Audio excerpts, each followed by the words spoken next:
Radio CDO akazi n'akazi n'umwanya wo gukurikira incamake y'amakuru twabateguriye.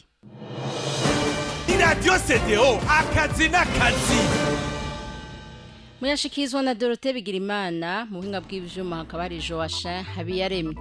Ndabaramukije ndabaha ikaze mwebwe mwese muduteza abiri. Ingo ibihumbi 10 nizo zari zitarasansumwa ku muhinga mukuru wa mbere.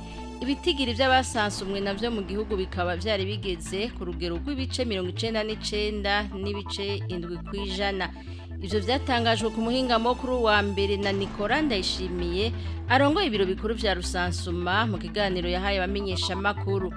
Muri kino kiringo congerejwe ku bikorwa vya rusansuma yashikirije nuko hategekanijwe igikorwa cyo kwegeranya ibikoresho vyakoreshejwe hamwe no gutanga impapuro zemeza ko urugo rwasansumwe. Imiliyaridi 37 z'amafaranga y'amarundi niyo yasigaye ku yari yategekanijwe gukoreshwa n'ubushikiranganje bw'abakozi n'akazi mu mwaka wa 2022 ushira 2023. Ni mu gihe ubwo bushikiranganje bwari bwasabye gukoresha amafaranga arenga gato imiliyaridi 40 ariko bukoresha imiliyaridi zababa zitatu gusa. Yitavye ubutumire bw'inama nshingamateka kuri uyu wa mbere. Umushikiranganje w'abakozi n'akazi Venuste Muyabaga yamenyesheje ko izo miliyaridi 37 zasigaye mu mafaranga yarategekanijwe gukoreshwa yarayo gushira mu ngiro umugambi wo kunganisha imishahara y'abakozi. Amafaranga akaba yaciye asubizwa rero mu kigega ca leta. Uwo mugambi wo kunganisha imishahara y'abakozi ukaba watanguye kuja mu ngiro kwigenekerezo rya mbere mu kakaro umwaka wa 2023. Ugaruka rwo mu makartier agize igisagara ca Bujumbura warijukiye imigambi y'iterambere babicishije mu myuga mu ntumbero yo kutama bahanze amaso leta ngo baronse akazi. Umwe mu bakora umwuga wo kubaka amazu Ernest Kabasekeye yaganiriye na Radio CDO akazi n'akazi yamenyesheje ko uwo mwuga yawutanguye aciga akaba umazemwo imyaka 5 ngo awukorera mu gisagara ca Bujumbura no mu gihugu hagati. Ngo aravye intambwe ageze ko ngo arabona neza ko uwo mwuga uzomusahiriza muri vyinshi. Akavuga ko uwo mwuga ari ngirakamaro mu gihe umukozi muto muto ahembwa amafaranga agera ku bihumbi 200 ku munsi akamufasha kwibeshaho. Ngo arizeye ko mu minsi iza azoshika ku ntambwe ishimishije yongera afasha ugwaruka mu kwigisha uwo mwuga no kururonsa akazi. Atera kamugwaruka gose kwijukira imyuga ngo bakora amaboko mu mpuzu bakora akazi akariko kose. Tukiri mu bijanye n'imyuga, umwe mu basanzwe bakora umwuga wo gushona ibirato akorera muri quartier Gikungu ya zone Gihosha muri commune Ntahangwa nawe yamenyesheje Radio CDO akazi n'akazi ko uwo mwuga ari mwiza ngo uramufasha mu bitari bike nko mu kwiyambika kuronka icafungura no kwikenura mu bindi abakeneye.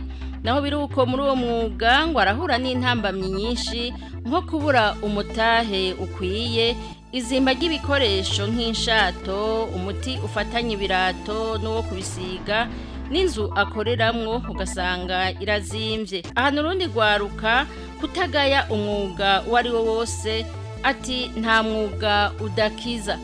N'undi mwuga uri kurateza imbere abawijukiye n'umwuga wo gushariza abigeme n'abakenyezi. Umwe mu bakorera uwo mwuga muri zone Kinama ya commune Ntahangwa Salvatore Nahimana amenyesha abagenzi bacu ko yatanguye gukora umwuga wo kumwa imishatsi agiheza amashure yisumbuye. Mu nyuma araronka akazi ko gushariza abigeme n'abakenyezi. Ngo yaragakoze mu kiringo c'umwaka wose, mu nyuma acararonka ikibanza ciwe bwite cyo kuranguriramwo uwo mwuga. Agitangura kwikorana ngo ntivyari vyoroshe kuko ibikoresho ntivyari bikwiye. Buke buke mu nyungu yaronka ajararangura ibindi bikoresho biragwira gushika naho aja ku rugero rwo gukoresha abandi bakozi. Arashima intambwe ageze ko kuko uwo mwuga ngo waramusahirije mu bitari bike gushika naho agura ipikipiki imwinjiriza amafaranga mu kunguruza abantu. Salvatore Nahimana ahimiriza urundi rwaruka gukura amaboko mu mpuzu bagakora akazi kose bataravye amashuri bafise kuko ngo nta mwuga udakiza. N'umwuga wo gutunganya ibijanye n'umuyaga nkuba ni ngirakamaro kuba ukora.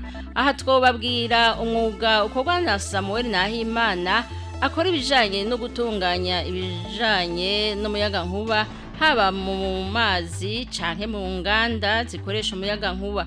Samuel Nahimana uwo mwuga awurangurira muri zone Kamenge, akaba yabwiye bagenzi bacu ko yahisemwo ibijanye n'umuyaga nkuba kuko yasanze birimwo akarusho katari gato, ari naco gituma yashimye kunonosora mu kigo kiri muri quartier asiatique kugira ngo awumenye neza.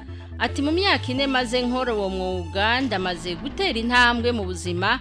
Ati kuko iyo nakoze ibikorwa byo gutunganya umuyaga nkuba nko mu nyubako nshasha kandi nini barampemba bikampimbara. Ati kubera uwo mwuga nta na kimwe ngisaba abavyeyi haba mu byo mfungura, mu byo nambara no mu bindi vyankenegwa. Samuel Nahimana atera ka murundi rwaruka ngo ntirurere amaboko ahubwo bijukire imyuga kugira ngo bashobore kwitunga bongere batunga imiryango yabo bategure nakazoza keza kabo. Mu makuru y'inkino nayo mu nyuma y'indwi igira 5 higanwa rya Primus League rirangiye, uno munsi tubashikiriza urutonde rw'imigwi 4 ya mbere n'urutonde rw'imigwi 3 ya nyuma. Umugwi wa mbere mu migwi 4 ya mbere ni Musongati FC ufise amanota 11, ugakurikirwa na Bumamuru FC ufise amanota 9, hagakurikira umugwi Aigle Noir ufise nawe nyene amanota 9. Umugwi ugira 4 kaba ari Vitaro waronse amanota 8.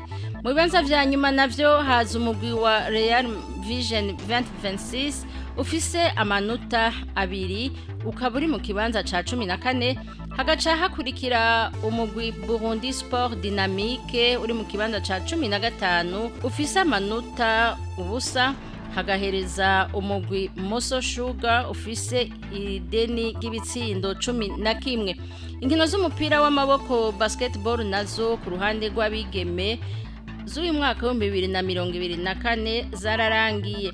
Umugwi Regazere wafashe ikibanza ca mbere n'intsinzi 12, Urunani uja mu kibanza ca kabiri n'intsinzi 11, Gladiators uja mu kibanza ca gatatu n'intsinzi 10, Young Sisters uja mu kibanza ca 4 n'intsinzi 6, Message ukaba uri mu kibanza ca 5 n'intsinzi 6.